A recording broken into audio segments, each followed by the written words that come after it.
right. Don't really have a lot of injuries to talk about other than Simmons was sick before the game. It hit him quickly, and we're being precautionary there. Other than that, everybody came out okay. My hat goes off to Jacksonville. They did a nice job. We obviously had 13 penalties to their 4. Whether I agree with them or don't agree with them, it doesn't matter. They called them. And so you have that many penalties, you give up field position, you can outstat them to death, but it doesn't matter. It's a score that matters, and we've got to take care of business there. So with that, time's yours.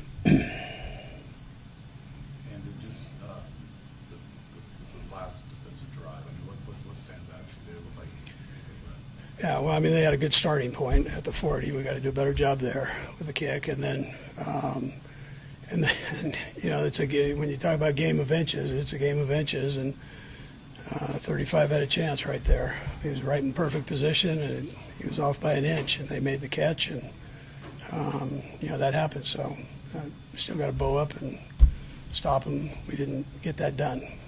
Andy, what did you see on the 99-yard interception return? How did that go awry? Yeah, they popped out. They showed blitz and popped that guy out.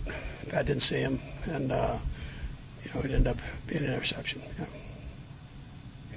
Outside, I know this game on land, but there's 7.6 yards per play. What do you think of the offense overall? Yeah, listen, there's always.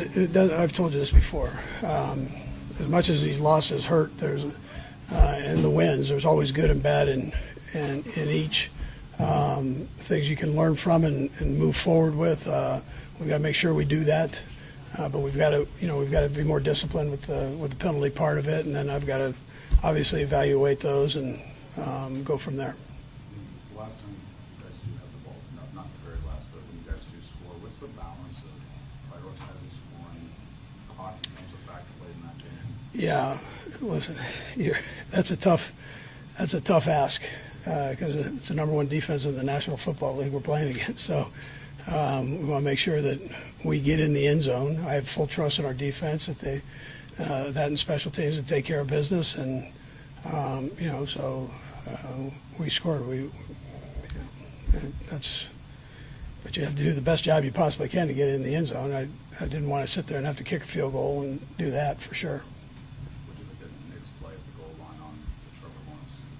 That was great. It was a great play. Both teams were down in there, and had turnovers. So, but Nick did a nice job, and we were alert enough to grab the ball there. So it was good.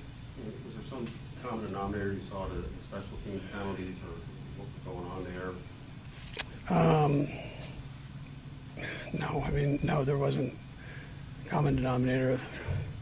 Other than a couple guys got called twice. So, but you can't, we gotta just fix the problems with it. Could you talk about that final touchdown? What were you thinking as you were seeing him fall twice and then those? Yeah. I thought we had him there. Yeah, but he's a competitor. He had a good day running with his legs. Okay, thanks, guys. The Kansas City Chiefs organization has established an undeniable reputation for developing exceptional tight end talent over multiple decades. During the 1990s and 2000s, Tony Gonzalez transformed how the position was played, revolutionizing the tight end role and establishing countless records for pass reception production.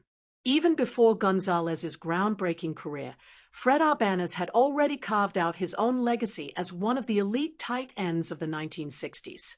In more recent times, Travis Kelce has assumed a leadership position both on and off the field during his years with the Chiefs organization. The current Chiefs tight end has not only established himself as one of the most productive tight ends in NFL history, but he has also become one of the league's greatest pass catchers regardless of position. These accomplishments have been truly remarkable to witness. When examining Kelce's career statistics, the numbers speak for themselves. He ranks in the top 15 for career receptions and holds a position in the top 30 for career receiving yards. During Monday Night Football against Jacksonville, Kelce caught a 2-yard touchdown pass that allowed him to surpass the franchise scoring record for all non-kicking positions. This single catch elevated Kelce above Priest Holmes, making him the most prolific scorer in Chiefs franchise history. If you find this career progression fascinating, consider subscribing for more deep dives into NFL history and player achievements. Longtime fans of the Chiefs will certainly remember Holmes fondly. Holmes was a running back who dominated the league after being drafted as an undrafted free agent signing. When head coach Dick Vermeil took his inexpensive shot on Holmes, who had struggled during his time in Baltimore, the running back responded spectacularly by leading the entire league in rushing yards. Over the following seasons, Holmes continued his dominance, leading the NFL in both rushing and scoring categories while establishing one of the most dominant 5-year stretches the league had ever witnessed. Throughout his entire Chiefs career, Holmes accumulated exactly 500 total points scored. Kelce finally surpassed this historic milestone with his touchdown reception on Monday night. On that same 2-yard scoring play, Kelce also established a new franchise record for total receiving yards, now standing alone in Chiefs history with 12,357 yards. His achievement allowed him to overtake Dante Hall, who had previously held the franchise record. Hall had built his own legendary reputation through an illustrious career that showcased his abilities as a rusher, receiver, and return specialist. Kelce's excellence extends beyond the regular season. He has become one of the most productive pass catchers in NFL playoff history, with 178 career playoff receptions, the most in NFL playoff history. His playoff receiving yards total 278, which ranks second all-time behind only Jerry Rice. Despite clearly being in the later stages of his career, Kelce continues to add to his legacy and the Chiefs' record books. The Chiefs face the Jacksonville Jaguars on Monday Night Football during Week 5 of the 2025 NFL season. Kansas City started the game aggressively, establishing a 14-0 lead early in the contest. Patrick Mahomes threw a touchdown pass to Kelce for the tight end's second score of the season, while also rushing for another touchdown himself.